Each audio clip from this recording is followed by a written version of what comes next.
I was sound asleep yesterday morning, and sound asleep around 4:35 in the morning, and then on my little device here, all I would hear is zzz, zzz, zzz, zzz. Now, I'm not trying to sound like a bee or a wasp, so if you have a fear of bee and wasps, I apologize, but it did sound a little like that when I was asleep. So I'm like, what is going on? I wake up and I see probably some news that I thought that wasn't going to happen and was told that was not going to happen. And you already know what I'm talking about, and we're going to talk about it ahead of, trade deadline on election day. So we're 2 weeks out from the trade deadline. We got some more trade talks. We're coming in hot with the latest news around the league, and we're going to recap Week 7, preview and predict the top matchups for Week 8. Hang tight, because we got some great NFL stuff today on this show. Welcome to Pigskin Frenzy on this beautiful Thursday afternoon. I'm still sickly Joel Norris, and whether you're watching on YouTube, Podbean, Spotify, Apple, you name it, big thank you for taking some time out of your Thursday to just sit back, watch and listen to some NFL coverage presented by me. Now, if you're watching on YouTube, subscribe to the channel, like each episode, leave comments down below. Spotify, Podbean, and Apple, all you got to do is just share around with others and follow on there as well. X and Instagram, just type in Pigskin Frenzy, follow like the pages there. You're going to get episode updates. You're going to get news and highlights from across college and NFL football. You're going to get trivia questions on Instagram stories, go and answer today's NFL question, as well as all things up to date for Pigskin Frenzy. Guys, website, www.pigskinfrenzy.weebly.com. There you're going to find all things today for Pigskin Frenzy. You're going to find Home and About Me page, learn more about me as your podcast host. You're going to also find a contact info down below, name, question, email. I'll answer it on the show or off the air if need be. There's also platforms page. All the platforms I just mentioned, go and click on which one's your favorite listening style of the show. Follow on the socials at pigskin_frenzy. There's also our affiliations page. This brings us to our proud partner at the Beard Club. You want to look good. You want to have a beard growth. You want to have beard grooming. You want to look good while you're watching the show, while you're out with your friends, while you're out with your girlfriend, etc. The Beard Club is the way to go. Beard grooming kits, beard growth kits. There's beard vitamins to help your beard grow. There's beard oil, beard balm, beard and face wash, boar bristle brush, comb, razors, and more. There's also 2-in-1 shampoo and conditioners, body wash, and loofahs for your body needs. The Beard Club has everything you need to look good, and all you got to do is just go to my website, www.pigskinfrenzy.weebly.com. There, just go to the affiliations page.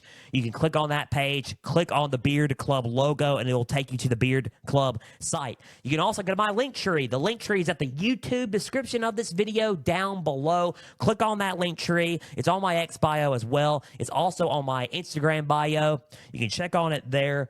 I dropped my pin already. I guess it's going to be a good show when you're dropping your pin already. You can also go to my X bio, my Instagram bio, click on that link tree. And once you click on that link tree, you will go to the Beard Club site through the link tree. Click on the site there, click on the link, go to the site there. The Beard Club, proud partner of Pigskin Frenzy. Thank you for being our proud partner of the podcast. It's going to help your facial hair needs and grooming needs be met. Proud partner of Pigskin Frenzy. NFL day today. We're going to ready to rock and roll. And when I said sickly, I'm not like, I'm on the verge of ending it sick. I am just going through a cold. I had a cold Tuesday, and it's now October 24th, and it is here. It is definitely here. I got to leave the war room soon. We got to catch that Vikings and Rams game later coming on here in the next few hours. We are covering that. Spoiler alert.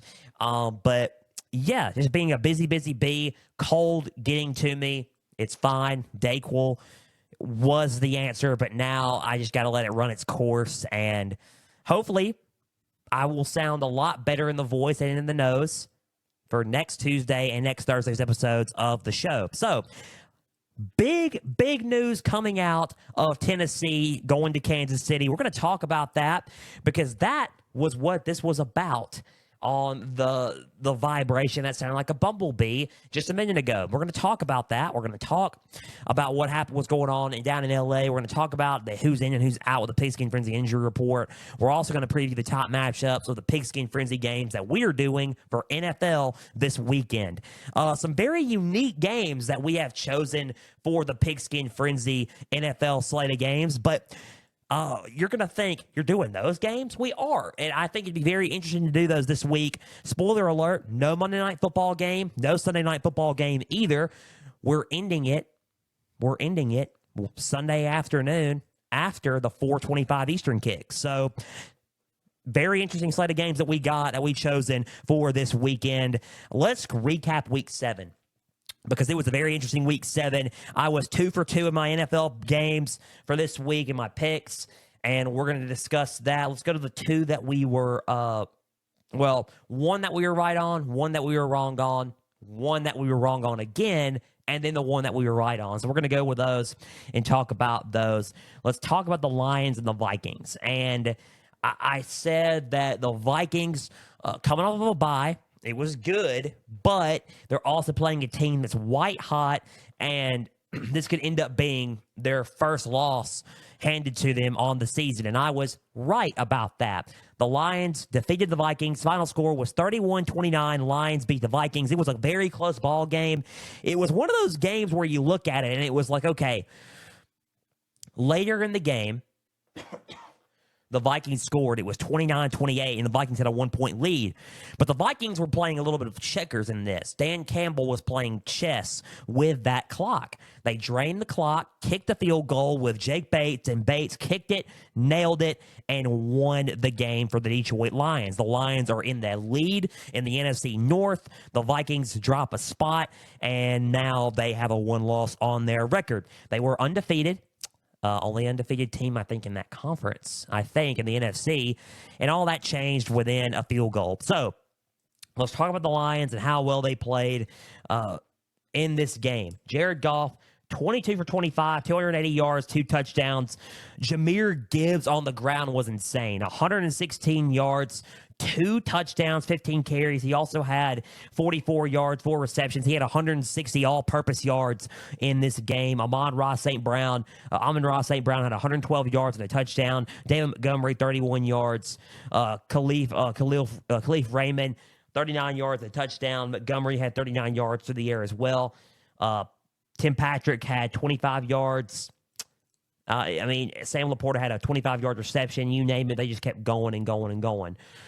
Defense played really, really well. Brian Branch with an interception. Adam Lazone played really, really good with 8 total tackles. This defense did not skip a beat in this game. Were they missing Aiden Hutchinson? Absolutely. They weren't as physical on the D-line because they're missing a lot of that with Aiden Hutchinson and with Marcus Davenport on their edge. Excuse me. But they played really, really well. The only thing that was rough was the penalties. 8 penalties. They need to clean that up still. And the third down efficiency. They kind of got off track with third down efficiency. Weren't as efficient on third down. 4 for 10. But they ended up winning the game due to clock management, and it was very smart by Jared Goff. Now, when you look at games like this for Jared Goff, you think, how is this man not in contention for the MVP race? Because I honestly think you got Lamar Jackson, you got Derrick Henry, and you can even, you can add those 2 in there, but Jared Goff should be in the conversation for MVP. You can add Jaden Daniels in there as a rookie, but if you want to look as an MVP candidate, Jared Goff has played probably better than most quarterbacks in this league so far. He's been very accurate, very efficient. He's winning games for this Detroit Lions football team. They're 5-1. They keep on winning games. To me, in this conference, they're the best team in the NFC. I just think that when you're playing against Jared Goff, it's checkers and chess, and he's playing chess. And right now, it's looking like, to me, if you had an MVP favorite coming out of the NFC, it's Jared Goff. I just don't know why he's not getting enough credit for the MVP race, especially in this ball game. He helped them a lot. Now, Jake Bates played a big factor in kicking that field goal. Yes, deserves a game ball. Excuse me, but when you're looking at Jared Goff, and you're looking at what he did in this game and how smart he was on decision making, I'm just saying, I think Jared Goff is highly, highly underrated. He's one of the best in the league. Top 5 this season for sure. Should be in the conversation for the MVP game. They were very physical up front. I will give the Detroit Lions that. I think the third down efficiency and penalties is what almost cost them this ball game because the Vikings kept swimming in and coming back. I admired the Minnesota's heart in this game, but the Vikings had opportunities where they could have blown this game, and they did not. The Vikings turned the ball over later, and it kind of hurt them in this game as well. But, I mean, that's really all you got to say about Detroit. Chess, not checkers. Final score of this game, as I, again, drop my pen. Final score of this game was 31-29. 31-29. Lions this week have the Titans in Detroit. So another home game for back home. If you are the Detroit Lions, they play the Titans. You have them at home. 1 Eastern, 12 Central kick. The Lions have the Titans. Let's go to the Vikings before we go to the other 3 football games. But if we can just talk about the defense of the Vikings, they're for real. And they played for real in this game. They took the Lions out off of 3, and they gave them some 3 and outs. They played really, really well on third down against the Lions. Now, were they efficient on third down? By no means on offense. They were not efficient on offense. But I will tell you this. As I looked for my pen and I found my pen. They weren't efficient on third down. No, they were not. But if you look at, as I click my pen and circle here, right there, not efficient on third down. 4 for 10, just like the Lions were on offense, but they played really good third down defense and kept the Lions off the field. As many 3 and outs as they can. The penalties caught up to them. 8 penalties for 59 yards. They got to play better at that. They got to do really, really better at that. That late pick did not help them, but that's quite okay. They had more yards per play than the Lions. I would say their stat line in total yards and passing and rushing was very similar. The Lions beat them very close in all those stats, but they were pretty similar on everything. Yards per play was the only thing that the Vikings won. Very similar game between the two teams. And I really, really liked what the Vikings did on defense to try to slow down this offense. I think clock management by the Vikings wasn't the best, and the Lions won at that. I think clock management was a big thing in this game, and the Lions just capitalized on that. Now, the Vikings coming up this week have again, like I said, the Rams tonight on Prime. It is 8:15 Eastern, 7:15 Central kick on Amazon Prime. If you have a Prime subscription, tune into that one. Al Michaels and Kirk Herbstreit are on the call for that one in L.A. Vikings play the Rams. We're covering that game. So, going to be a very interesting game. Let's see how the Vikings and Sam Darnold rebound. That defense is very, very, very tough to play against. But let's just see how they do. They played really, really well against the Lions. They just came up a little bit short. That's really all I have to say about this recap. I mean, it was clock management, and they tried their best on defense. Other than that, I think offensively, if you look at Sam Darnold, he didn't play bad. Touchdown, interception was the only blemish. He had 259 yards, 22 for 27, kind of efficient. 93 yards for Aaron Jones on a touchdown on the ground. Justin Jefferson had 81 yards on a touchdown. Jalen Naylor had 76 yards. Jordan Addison had 66. I mean, it wasn't a bad day for the Vikings. The Lions just played a tad bit better at running the clock and a little bit better on the being physical up front. That was a little bit it. That was really it. But Vikings played really, really good on defense. Final score was 31-29. Lions are ahead in the division now. They play the Titans, 1 Eastern, 12 Central kick Sunday. Vikings tonight play Rams at 8:15 Eastern, 7:15 Central in L.A. Vikings at Rams on Prime tonight. All right, let's move on and let's talk about another game. I just screamed to the mic. I apologize for that one. Let's not do that one. Let's not scream like that again. But Let's talk about the other three games that were on the dock for us this past weekend. And it was the Texans and the Packers. That's one. We got two more games after this one. Texans at Packers. Let's talk about this game in Green Bay. I picked C.J. Stroud and the Texans to win this game. I honestly thought that in this game that, excuse me, loud cough, excuse me. See, this is what you're dealing with when you have a cold. I thought that the Texans were going to be more of a threat to the pass in this game, and that the Packers needed to shut down the pass. I thought the Texans were going to be able to complete those passes, and the Packers weren't going to be able to do that. Boy, was I wrong. Was I wrong. Final score of this game was Packers 24, Texans 22. I got this game wrong.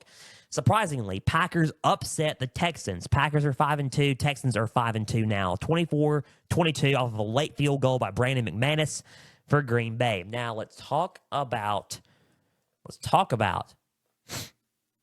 the Packers first and what they did right, and talk about what happened with C.J. Stroud in this offense. Now, first off, Packers played really, really good pass defense.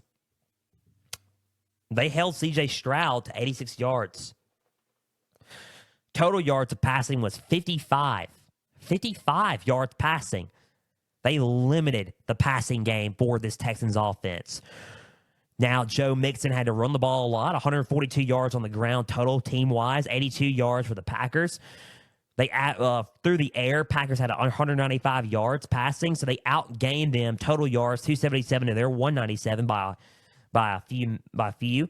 They weren't as good on efficiently as third down. The Packers had 3 turnovers, by the way. Did you know that? They had 3 turnovers. Houston didn't have any. But Green Bay still won. They still won. 3 turnovers by Green Bay. 8 penalties by Green Bay. They had stats that were a recipe for a loss, and they still ended up winning. Circle it. 55 passing yards total. That passing defense was doing. If you can't get a consistent rhythm throwing the ball, it's going to become one-dimensional. 115 yards for Joe Mixon for this team. Let's talk about the Packers, though. Jordan Love, 220 yards, 3 touchdowns, 2 picks. Josh Jacobs had 76 yards on the ground. Tucker Kraft had a touchdown. Josh Jacobs had a receiving touchdown. Datavian Wicks had a touchdown. Romeo Doubs had 94 yards. Just passing the ball for the Green Bay Packers was good. Jordan Love made good decisions, but also he made bad decisions. He threw the ball. He threw 2 interceptions. A fumble was on the ground as well. 3 turnovers for this team. Not very good turnover-wise for the Green Bay Packers, but they kept fighting, and they played really, really good defense in this game. I think the defense is what really got to Houston in this. They weren't expecting that pass defense there. And it happened. It really did. It happened. They limited them to 55 passing yards, and that was the key to this game. They slowed down that passing offense, and they got it, and they got the win late with Brandon McManus kicking the ball.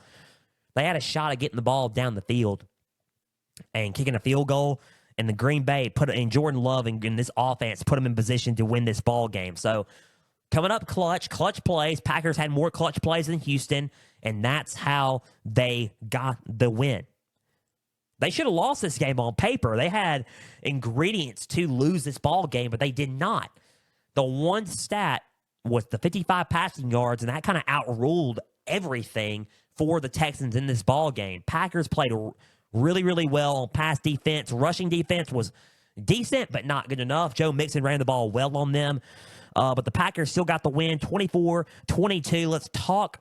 The Packers this week have the Jags. They have the Jags in Jacksonville. Packers at Jaguars, 1 Eastern, 12 Central. This coming up Sunday. And it should be a doozy. Let's see. This coming up Sunday, Packers at Jaguars, 1 Eastern, noon Central in Jacksonville. Before we go on to the other 2 games, let's talk about the Houston Texans. 86 passing yards, 10 for 21 for C.J. Stroud. The running game, they had to rely on Joe Mixon in this game, and they did. 115 yards, 2 touchdowns. Joe Mixon played really, really well on the ground. They couldn't get anything going through the air, and that was their specialty.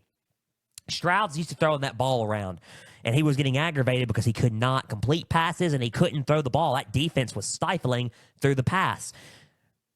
And that is what I said they needed. They needed to find a way to contain that passing offense, and they did.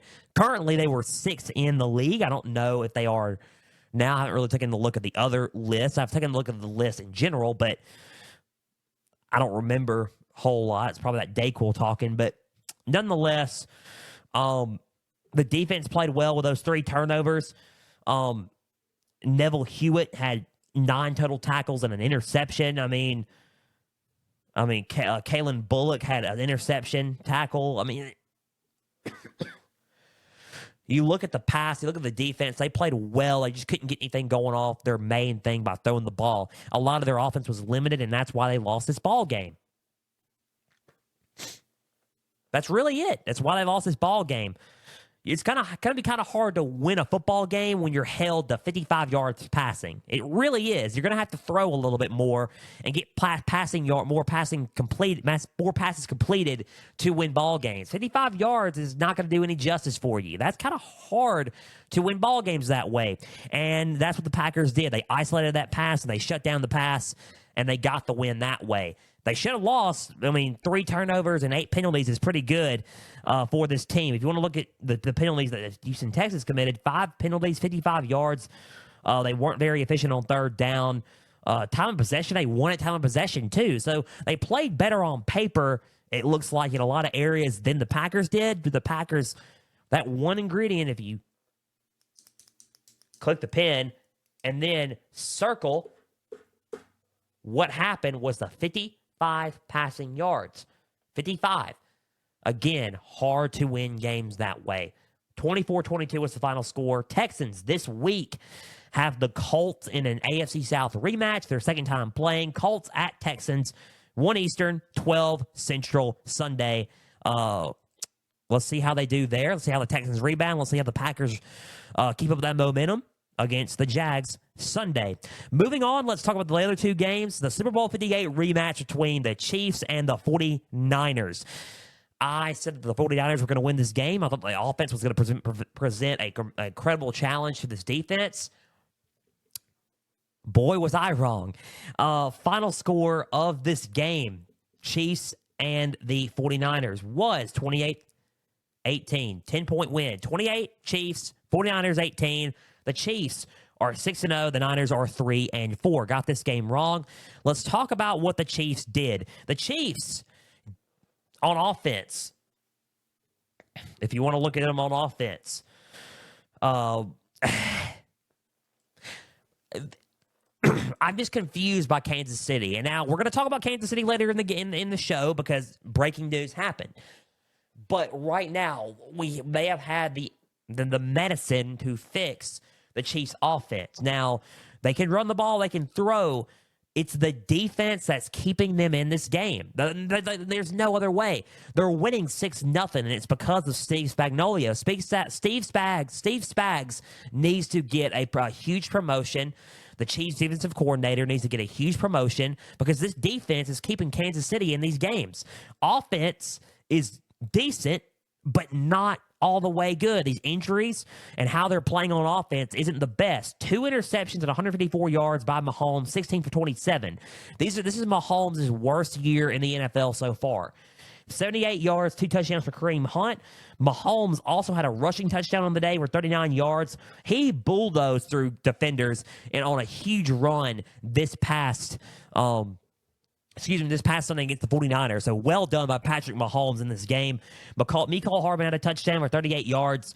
It was all touchdowns on the ground for this team. Noah Gray had 66 yards.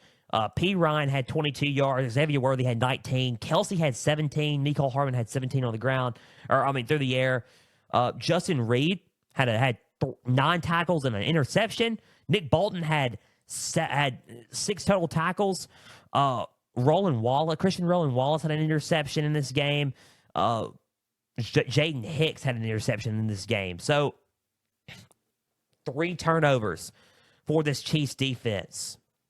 3 turnovers for this Chiefs defense. Defense is staying in it. Were very disciplined in this game, efficient on third down. And, I mean, there we go. Passing yards, the Niners outgained them in passing yards. Rushing yards was opposite. Chiefs outgained the Niners in rushing yards.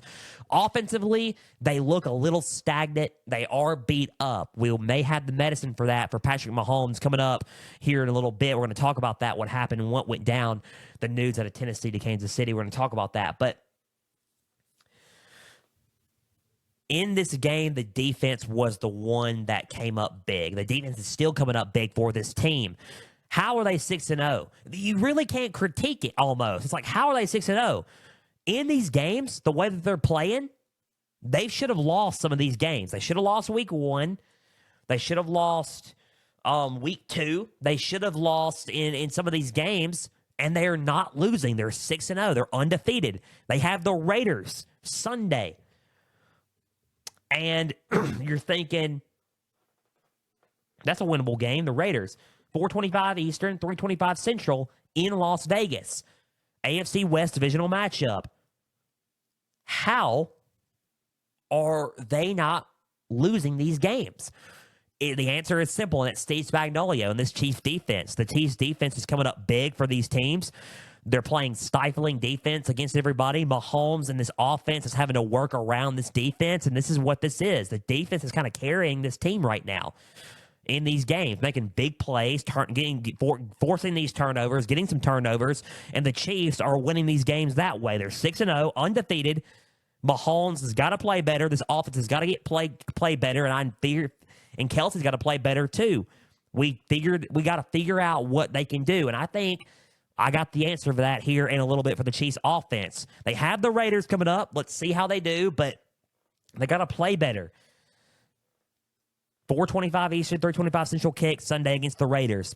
Let's talk about the Niners before we go and talk about the last game of this recap, and then we'll do the injury report, other news, and then preview and predict Week 8's games for the NFL Pigskin games for this week. So, 49ers, let's talk about this team. Big-time turnovers for Brock Purdy in this game was a big no-no. And, I mean, look, 3 turnovers. 3 picks. 17 for 31, 212. Jordan Mason ran the ball well. Brock Purdy had 2 rushing touchdowns in this game. So, 2 rushing touchdowns. The quarterbacks did not play well in this game, but Purdy played a little bit worse. 2 rushing touchdowns, 27 yards, 212 through the pass, 3 crucial interceptions in this game. Big miscues for the Niners to hold them back in this game. Good job by the Chiefs defense for keeping them on edge and got it done. Injuries galore in this game for the Niners, and then the injury woes keep adding on to this team. And it's starting to worry me with these injury woes. They took Deebo Samuel out because of illness. Ayuk with a knee injury. We're going to get to that in a little bit. Kittle, 92 yards. He has a foot problem. We're going to talk about that here in a little bit on the injury report. Defense played well. They picked off Mahomes twice. Diamador Lenore with an interception. He picked off Patrick Mahomes. And not only that, Calais Davis picked off Mahomes as well. Defense played well. Not as good as the Chiefs' defenses did. And the offense for the Niners just couldn't get anything going because they kept turning the ball over. Turnovers were a big thing in this game. Big problem. Penalties, 6 penalties, not too bad, but not great either. The Niners just kept shooting themselves in the foot when they kept going on drives, and they felt like they had the Chiefs, punched in trying to win this round. The Chiefs would come back up in the boxing ring and lay some more heavy blows, and it would put the Niners even more further into a hole in the match. Just like this. Niners, not the best when it comes to completing drives in this game. It wasn't the best. 3 crucial turnovers in this game is what cost them this game. That's a key point that you can circle, highlight, you name it. Big-time miscues in this game cost the Niners in this ball game. Now, how are the Niners going to rebound? Well, they got to get healthy. They really got to get healthy, because if they don't get healthy, it could present a huge problem. Now, what does it look like moving forward? Get healthy and get back to being the Niners on offense. So, the Niners Sunday night, we're not covering this game. We usually do, but we're not covering this game. We're just going to sit and keep up with it, I guess. Cowboys at 49ers, 8:20 Eastern, 7:20 Central kick on NBC. Sunday Night Football, Cowboys and Niners. Cowboys are coming off their bye. The Niners trying to rebound after this loss. Let's see how the Niners do in this game. This is a game where the Niners can absolutely rebound. So let's see how they do. At home, Levi Stadium against Dallas. They've kind of beaten the Cowboys in a lot of games. So let's see how they respond after this. Chiefs have the Raiders Sunday, 4:25 Eastern, 3:25 Central kick. Niners have the Cowboys Sunday night, 8:20 Eastern, 7:20 Central on Sunday Night Football. 28-18, Chiefs defeat the 49ers in the Super Bowl 58 rematch.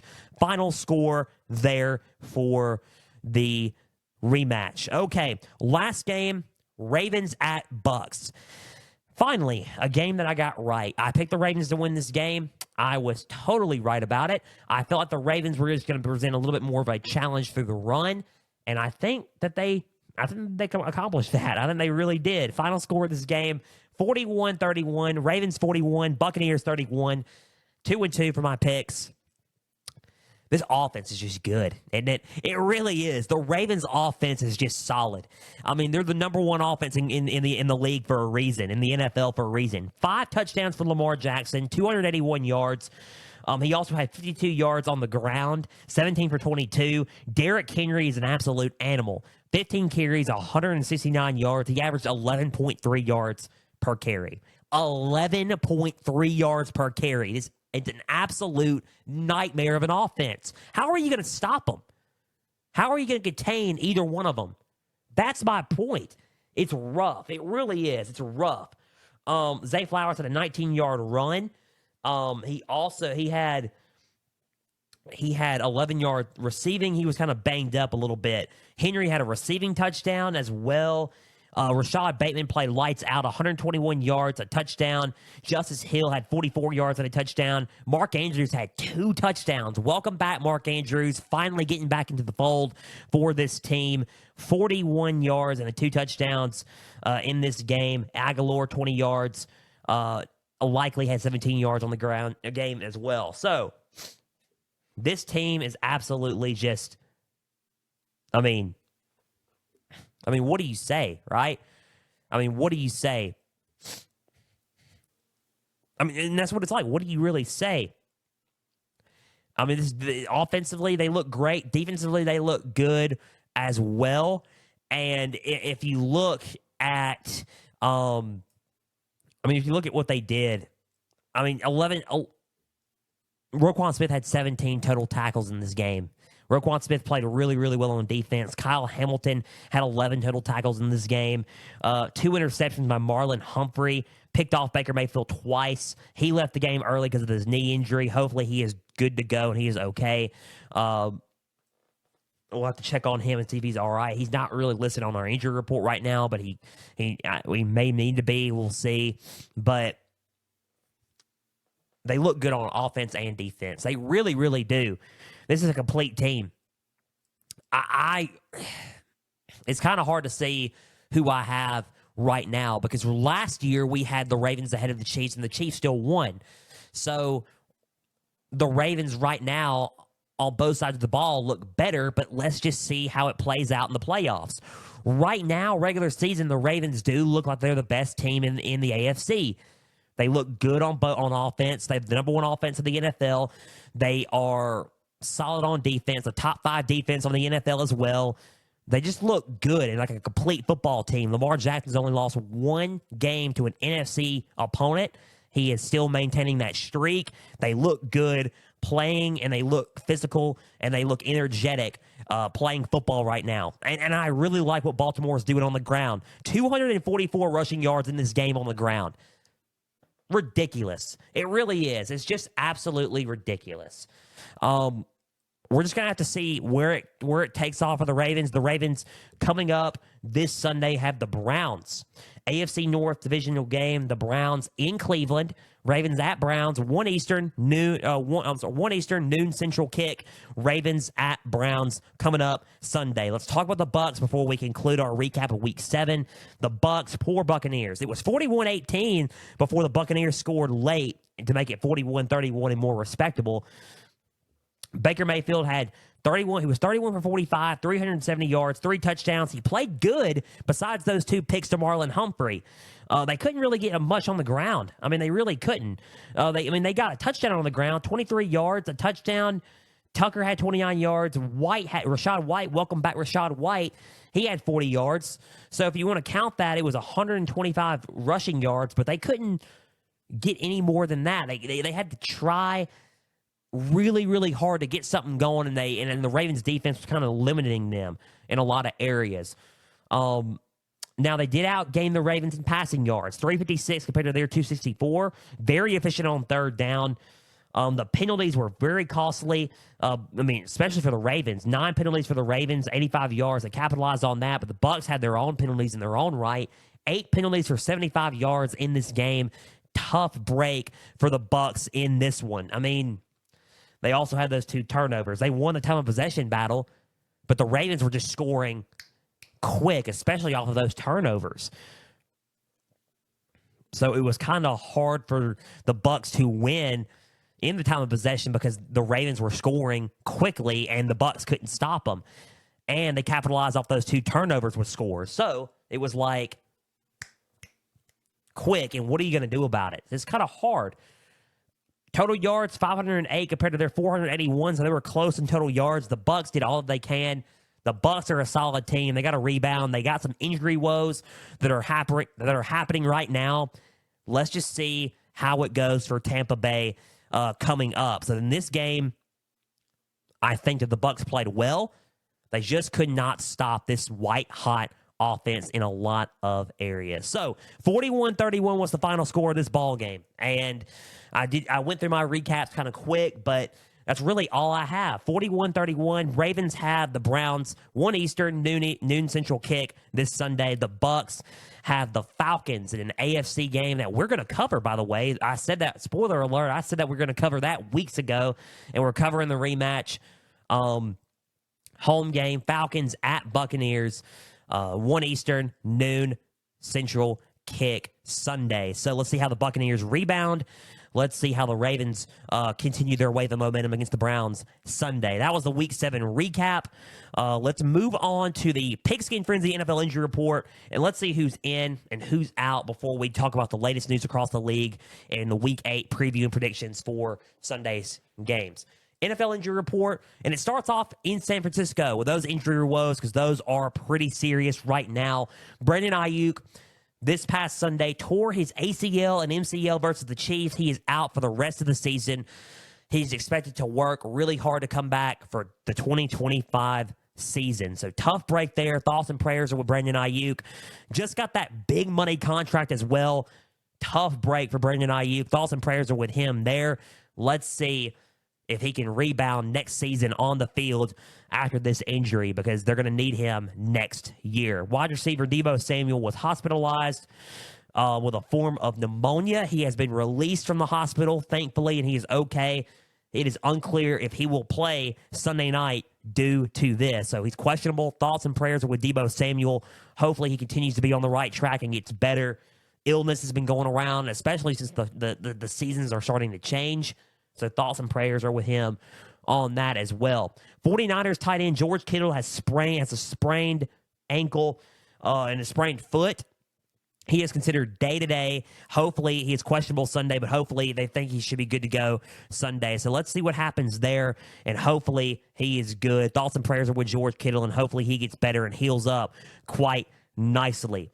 49ers running back Christian McCaffrey, Achilles tendonitis, is not expected to play Sunday night versus the Cowboys. He is expected to come back after their bye week. So I think week 9 is when the Niners have their bye week, and he's expected to return on week 10 to week 11 after the Niners bye week. So early November is when Christian McCaffrey is expected to be back playing this season. Thoughts and prayers on McCaffrey. Hopefully he still heals up quite nicely. Big time injury woes for this team, including with kicker Jake Moody being out for a month with his foot injury as well. So a lot of injury woes for the Niners. Let's see how they respond and rebound Sunday night with those injuries. Moving on, Browns quarterback Deshaun Watson tore his Achilles and will miss the rest of the season after suffering the injury this past Sunday. So thoughts and prayers are with him there. He suffered against the Bengals. Thoughts and prayers are with him, and hopefully he heals quite nicely. Tough break for the Cleveland Browns. Jameis Winston will start Sunday against the Ravens, and we will see what happens with Deshaun Watson's recovery. This sets him back tremendously, and hopefully he starts to find a little bit of a groove in his career after suffering another big setback injury this past Sunday. So thoughts and prayers are with Deshaun Watson after suffering this injury. Dolphins quarterback Tua Tagovailoa is in line to return versus Cardinals Sunday afternoon. He is back. He is practicing this week, and he is in line to start this Sunday. So thoughts and prayers with him. Hopefully everything goes well, and he tries to play really, really good. He won't wear a guardian cap. It's kind of questionable on my end. You already know my thoughts on the Tua situation, but let's just see how it happens coming up this Sunday. So thoughts and prayers with everybody so far on this list. Dolphins wide receiver Braxton Berrios has torn his ACL, and he will miss the rest of the season. A top Tua target there, out for the rest of the year. Thoughts and prayers with him. Hopefully he is okay and gets everything going for next season. Tough break for the Miami Dolphins there.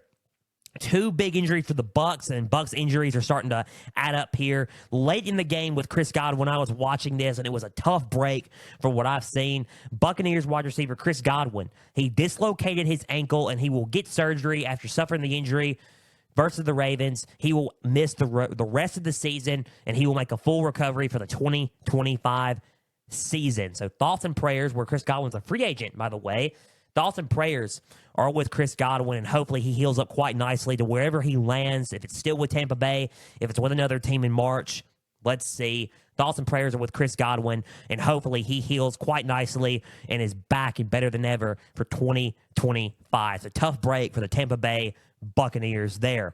Another tough break for them is wide receiver Mike Evans has re-aggravated his hamstring injury and is likely out for the next 3 games. He is not expected to go to IR, but he is out. Most likely will miss the next 3 games for this team. So thoughts and prayers are with Mike Evans. Hopefully he heals quite nicely and is okay coming up in the next few weeks. So tough break in the receiving area for Baker Mayfield and the Bucs.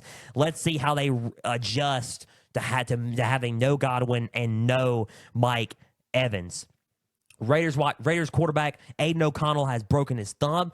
He is expected to miss multiple weeks and has been placed on IR. Gardner Minshew will start Sunday and beyond for this Raiders team. So thoughts and prayers are with Aiden O'Connell. Hopefully he heals quite nicely and gets back on the field sooner rather than later.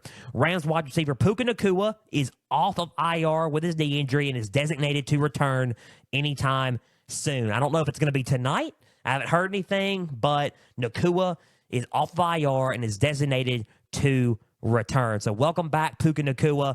Hopefully he is good and ready to go for this Rams team. They sure need him back, in the lineup. Last but not least, Rams wide receiver Cooper Kupp with his ankle is expected to play tonight versus the Vikings. He is expected to play and suit up and play for this Los Angeles team. So good and big break for the Rams. They get Cooper Kupp back tonight, and he will play against the Vikings tonight on Prime. So thoughts and prayers with everybody on this list. Welcome back, Kupp. Welcome back, Nacua. Thoughts and prayers with everybody on this list, and hopefully everybody heals nicely and everybody's okay and heals nicely and gets back on the field quickly. So that was the Pigskin Frenzy NFL injury report. Let's talk about the news across the league. and talk about the news across the league. The Saints are signing wide receiver Marquez Valdes-Scantling. This comes after Rashid Shaheed is out for the season with a knee injury. So big signing there for the Saints. They get some more depth at the receiving position. So when Derek Carr does come back, targeting that Week 9 return, that he can, come back and play, and he will be ready to go for this team. So good signing there for the New Orleans Saints. The Lions have suspended wide receiver Jameson Williams for 2 games for violating NFL's performance-enhancing substance policy.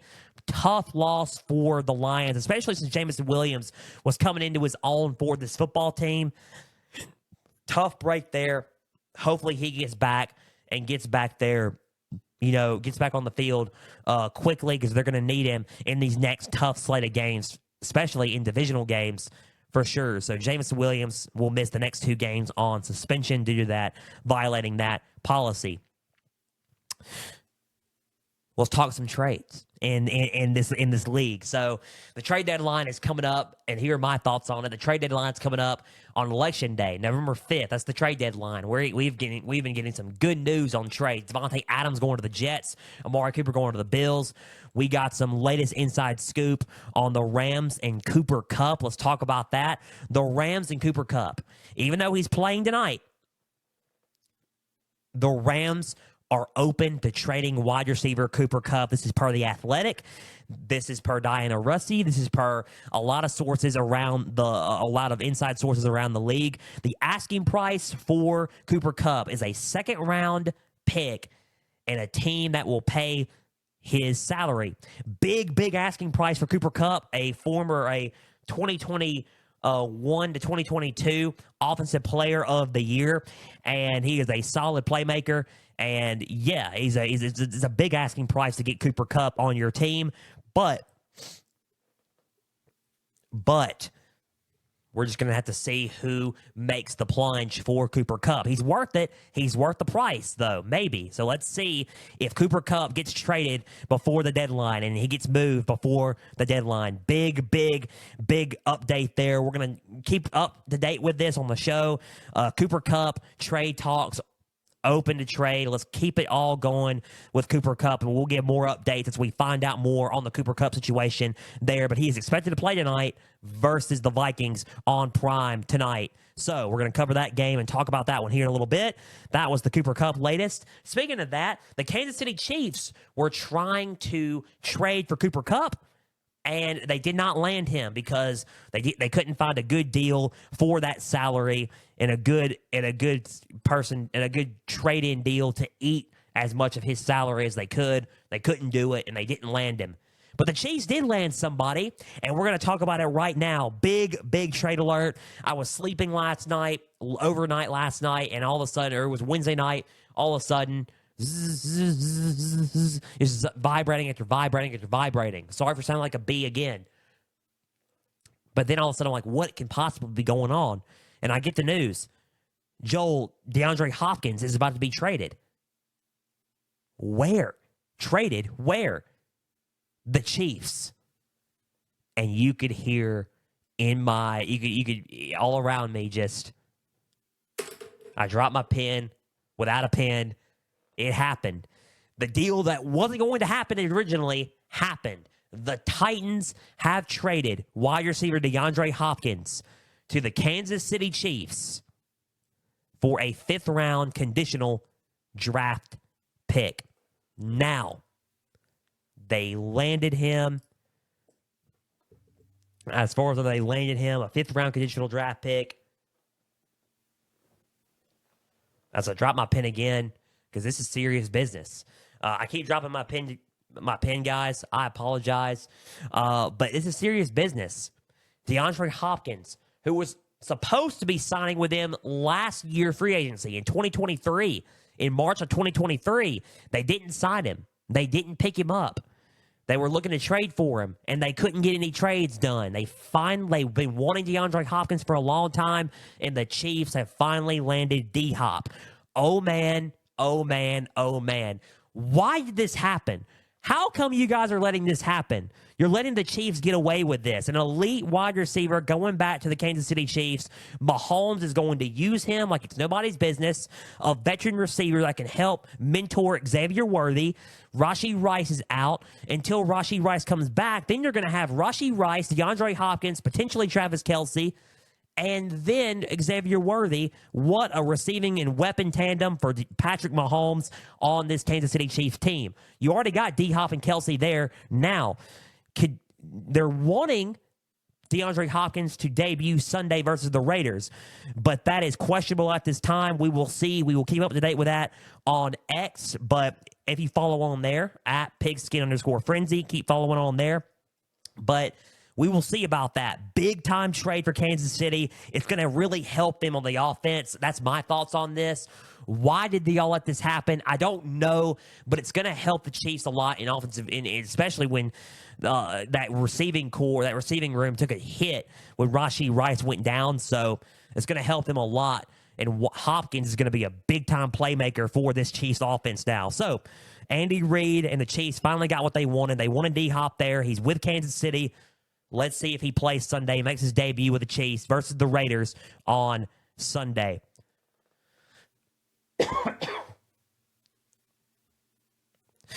And it took a hit because of the Pacheco thing, too. I didn't think about that. But will he be wearing 10? Don't know, because Pacheco wears 10. So we'll see what happens there. Will he debut? We don't know, but they got him. 4th-round conditional pick. The Titans get, the Chiefs get DeAndre Hopkins. Big-time trade before the deadline. They landed D-Hop. Let's see how this goes for Kansas City and the Tennessee Titans. Speaking of the Tennessee Titans, another trade happened Wednesday, and it was the Seahawks. The Seahawks have traded linebacker Jerome Baker and a 4th-round draft pick to the Titans for linebacker Ernest Jones IV. Fair trade because the Titans get a solid linebacker in Jerome Baker and a 4th-round draft pick back, and the Seahawks help get some more depth in the linebacker area and hybrid edge with Ernest Jones IV. So solid on all around for both sides. It was a good trade and good deal for both because it helps their needs out for now. So good trade. Jerome Baker's going to fit in really nice with that Titans defense. They really needed that 4th-round pick. Ernest Jones is going to fit in. They really need the Seahawks need somebody to help out on the edge in Mike McDonald's off in defense. So let's see what happens there. Good trade all around for both sides before the deadline on November 5th. So that was the latest news across the league. How could this happen? I don't know. But we're gonna see. That's a good title for this podcast. Episode 169, How Could This Happen? Or how did this happen? How could this happen? But yeah, anyway, good title for this episode. But let's talk. But that was the latest league news across the league, and that was the trade talks and the injury report and everything. But let's conclude this episode with obviously the Week 8 preview and predictions, the top matchups for Week 8 for NFL season, preview and predictions for Week 8's NFL matchups, the 4 games that we are doing for Pigskin Frenzy, starting with Thursday Night Football, right? On Prime, 8:15 Eastern, 7:15 Central kick tonight on Amazon Prime. Vikings at Rams. 5-1 Vikings. Rams are 2-4. Rams coming off of a bye week before the Raiders game. They beat the Raiders last week, this past Sunday. Can they continue to ride that wave of momentum and trying to spark a comeback, especially with getting Cooper Kupp and fixing to get Nakua back as well? The Vikings coming off of a tough loss against the Lions. How will they bounce back in this game? Something's got to give tonight. The Vikings' keys are pretty simple. Number 1, win the line of scrimmage battle. If you are physical up front on both sides of the ball, I think you should win this game against the Rams tonight. So if you can just be physical on both sides of the ball, everything should be fine in this game. So number 1, win the line of scrimmage battle. Number 2, slow down their running game. If you slow down their running game, you should be good. Minnesota, currently 2nd in rushing defense in the league. The Rams, currently 26 in rushing offense in the league. So, if they try to run the ball and you slow down their run, make the Rams offense one-dimensional, it should be a good, successful day for you at the office in L.A. tonight. So, number 3, if you're Sam Darnold and company, start off fast. Start off fast on the ground, through the air, on offense. Start off fast if you're Minnesota tonight in this game. Score points and capitalize it and get this Rams defense on its heels early. Those are the Vikings keys. Let's go to the Rams keys here. Number one, establish that running game. If you establish the running game, get that defense off its heels and surprise that second rushing defense off its heels, you should be good. You should be really, really good. You have a high success rate of winning this game. Number two, win the line of scrimmage battle on both sides of the ball. Beat that D-line down, break them down, and be more physical in this game. If you can do that up front, good chance you're walking away with a win tonight. Number three, he's back tonight, and he's still with your team. So despite trade talks, but despite him just being back, you got to find a way to get Cooper Kupp going. Get Cooper Kupp going. He's a playmaker for this team. Find a way to get him going. If you do, and they cannot contain him, it could be a long day at the office for this Vikings defense in this game tonight. That was the Rams keys. Who do I have winning this ball game tonight? I think it's going to be closer than the experts think. I think the Rams are going to give it all they got. I think it's going to be close. I think the Rams kind of pull out this one. I think the Rams get this win tonight. I think it's going to be back and forth and close. I think the home field advantage is where it happens. I think despite the injuries, I think Cooper Kupp's back. I think you're going to get him going and find a way to get him going. I think the Vikings are a good team. I think the Vikings are going to slow down that run a little bit, but I think because Matthew Stafford and company is dynamic through the pass and he's very underrated, I think the Rams find a way to click on all cylinders and get the win through the air. I think the Rams win a close one. The Rams win 28-21. Rams 28, Vikings 21. Vikings go to 5-2, and the Rams go to 3-4. Give me the Rams to defeat the Vikings tonight at home. An upset here for Pigskin Frenzy. The Rams 28, Vikings 21. The Rams defeat the Vikings at home in this ball game. Quite the upset there. You're probably thinking, a little surprised he picked the Rams. It was a back and forth pick. I'm not going to lie, but I'm going with the Rams tonight. So, Sunday games. Eagles at Bengals. 4-2 Eagles. Bengals are 3-4. The Eagles bouncing off of a huge win against the New York Giants. The Bengals bouncing off 2 back-to-back wins against the Giants and the Browns. The Bengals need this. They need to keep winning, because if they keep winning, they're back in the fold. The Eagles are still 4-2. They're still in the hunt. So, let's see. They're second in the in their division. Let's see what the Eagles can do. Something's got to give in this game. It's a home game for Cincinnati. Let's see what happens there. The Eagles are white hot right now. As I adjust my headphones, something's got to give here. Number one, here are the Eagles' keys in this game. Number one, win on third down. 1 for 13 on third down last week in the win versus the Giants. I know you guys had explosive plays against the Giants, and that's why you're 1-13 on third down. But in a game like this magnitude, you're going to need those third downs. So be a little bit better at third down and win on third down a lot more. Number two, get to Joe Burrow. Sack Joe Burrow. You had 8 sacks last week versus the Giants. Very good. You got to Daniel Jones 8 times. Try to do that to Joe Burrow. Get 8 sacks to Joe Burrow. Get to Joe Burrow. Sack him, and you're going to have success on your day in this game if you can sack the quarterback at least that amount of times. You pretty much, if you get sacked that many times, it's a recipe for disaster for your team. Number 3, establish the running game. Philadelphia currently is second in rushing offense. They jumped over Washington in the league. Cincinnati currently 21st in rushing defense in the league. If you get Saquon Barkley going and establish that running game, it's going to be a long day at the office for Cincinnati and a good day for the office for the Eagles in this one. So establish that running game in Cincy. Here are the Bengals' keys in this one. Number 1, protect Joe Burrow. If he can protect Joe and he can get him going and he can start firing off all cylinders, it may be a bad day for the Eagles defensively. Number 2, find a way to contain that running game. If he can find a way to slow down Saquon Barkley in the running game, it could be a long day for you in this game. It could be a long day for the Eagles in this game is what I mean, but a good day for the offense for you guys in this game. So find a way to contain the running game. Number 3, force turnovers. If you force turnovers and get the turnovers, you should be fine. I think you should be fine in this game if you force those turnovers. I would, and that's a really good stat I would focus on. I would focus on turning the ball over there. So, So,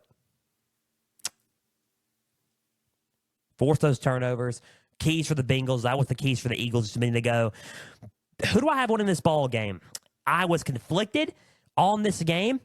I am going to go with the Eagles. Close. I'm going to pick the Eagles to win this game, but it's going to be close. I could get this one wrong. If the Bengals keep playing the way they're playing and play motivated, I can get it wrong. Now, a couple of years back, I would have gone with the Bengals. I will go with the Eagles this time. I think the running game is going to be too much for them. I think that the Eagles get them through the run and beat the Bengals late. I think the Bengals are going to be in it. It's going to be a closer game, but the Eagles come away with a win late, and they ice it late through a couple of good runs. Eagles go to 5-2. Bengals go to 3-5. Give me the Eagles 24-17. Eagles 24, Bengals 17. Eagles defeat the Bengals in Cincinnati. Eagles come away with a win. Okay. 2 more games here, and then we'll conclude our episode of Pigskin Frenzy. The Falcons at the Buccaneers, a rematch from Thursday Night Football. Here we go. Let's do it. Falcons at Bucs. I said a few weeks back, this is a game I'm looking forward to because of how good the game was the first time. Hopefully it's just like that and then some. Falcons are going to the Bucs place this time. The last game was October 3rd, Week 5 on Thursday Night Football. The Falcons defeated the Bucs 36-30 in overtime. Rematch in the NFC South divisional game here. NFC South division rematch here. Falcons at Bucs. Both teams are 4-3. Both teams are coming off of losses. Falcons coming off of a huge loss to Seattle. Bucs coming off of a huge loss to Baltimore. Something's got to give here. Let's see who bounces back the most in this game. Falcons' keys are pretty simple. Number 1, minimize the penalties. You had 9 penalties for 72 yards against the Seahawks. That's going to lose you some ball games. Don't shoot yourself in the foot like that. Minimize those penalties and clean up those penalties and be more disciplined, and you should be okay in this ball game. Number 2, protect the football. Again, be mindful of that. I'm having a day where I'm dropping my pen a lot. I apologize. But number 2, 3 turnovers last week versus the Seattle Seahawks. Protect the football. Protect the ball. Play clean football. Hold on to the ball, and you should be fine in this game. Number 3, force those turnovers. They had tough time. They had 2 interceptions last week against the Ravens. If you can force those, if you can pick off Baker and get fumbles and force those turnovers, play some good defense and capitalize off those turnovers, the Falcons can win this ball game. So, right now, force those turnovers if you are Atlanta. That's the 3 keys for the Falcons. Number 1 for the Bucs, protect the football. 2 interceptions versus the Ravens, protect the football, play clean football in that regard. You should be good if you can protect the football in this game. Number 2, establish that running game. Tampa Bay is currently 8th in rushing offense in the league. Atlanta, currently 24th in rushing defense in the league. Capitalize on that. Run it with Rashad White, with Sean Tucker, with Bucky Irving. Run the ball effectively, and you should get the win here at home against Atlanta and avenge that overtime loss from a few weeks ago. Number 3, force turnovers. Let them turn the ball over instead of you guys. If you turn the ball over, if you force the turnovers and they turn the ball over and capitalize off those turnovers like the Seattle Seahawks did last week, you should be in a good place to win this ball game coming up Sunday. Those are the Buccaneers keys. That was the Falcons keys just a minute ago. Who do I have winning this ball game? I think it's going to be back and forth. I think it's going to come down to 1, who turns the ball over, and 2, who's more healthy. Right now, the Falcons are a little bit more healthy, and I think that's a big key here. They're not going to have Godwin. They don't have Evans Sunday. I think it's going to be tough in the passing department. I think Baker's going to give it all he has because that's what Baker does. I think it's going to be a close game. I think the Falcons pull away in this game and win this game again and defeat the Buccaneers in a rematch. Last time I picked the Bucs. This time I'm going with the Falcons. The Falcons win this game. It's going to be 31-28 this time. Falcons 31, Buccaneers 28. The Bucs go to 4-4. Bucs go to 4-4. The Falcons go to 5-3 and take a hold of that NFC South lead this Sunday. So Falcons 31, Buccaneers 28. Falcons defeat the Bucs and have a hold of that NFC South lead. So, last game, 4:25 Eastern, 3:25 Central. You're going to think this one's interesting. Not doing Sunday Night Football. I'm not doing a Monday Night Football. You're going to think this afternoon game's interesting. The game that we're doing to end it all for the weekend, Bears at Commanders. And you're going to think, are you serious? Yeah, I'm dead serious. Bears at Commanders. Bears are 4-2. Commanders are 5-2. Something's got to give. It's the battle between the top 2 draft picks of this class, of the 2024 NFL Draft. Both rookie quarterbacks. Let's see if Jaden Daniels can play. He is hopeful to play. He's considered week to week with that rib injury. Didn't put that on the injury report because I don't know yet. Hopefully he plays coming up this Sunday. If he does play, it could be a good day for the Commanders. Marcus Mariota played really, really well against the Panthers, though. Let's see in this game. Bears at Commanders, something's got to give. Bears coming off of a bye week after defeating the Jags in London in a big game. The Commanders coming off of a huge game against the Panthers, 40-7 last week. So something's got to give here. Who's going to keep up that wave of momentum between these two young teams? Williams, could be Daniels or Mariota. Who knows if Daniels plays Sunday between that rib injury.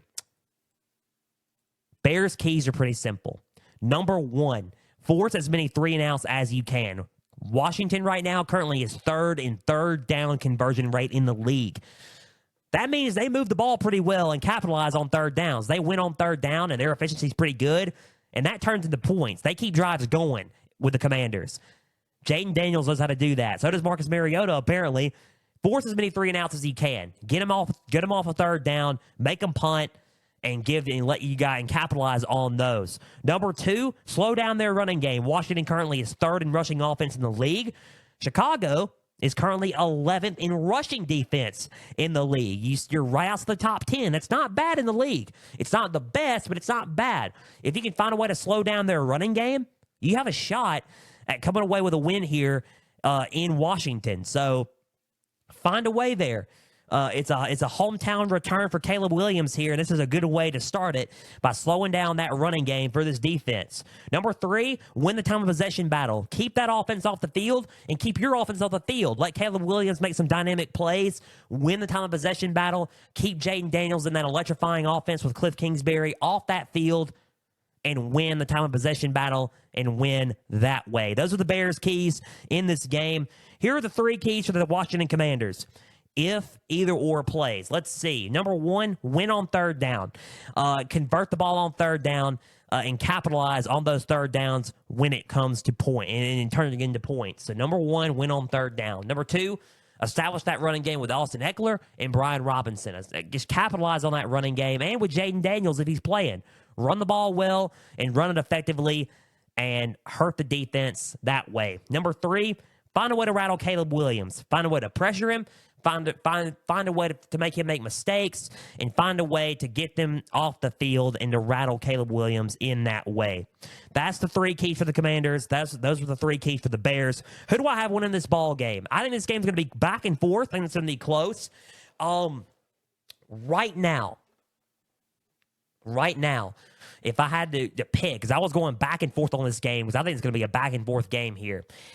I really like the Commanders and what they're doing right now. I'm going to have to go with the Commanders to win this ball game. Close. The Bears are going to give it all they got. I think the Commanders win it late, despite at who's starting at quarterback.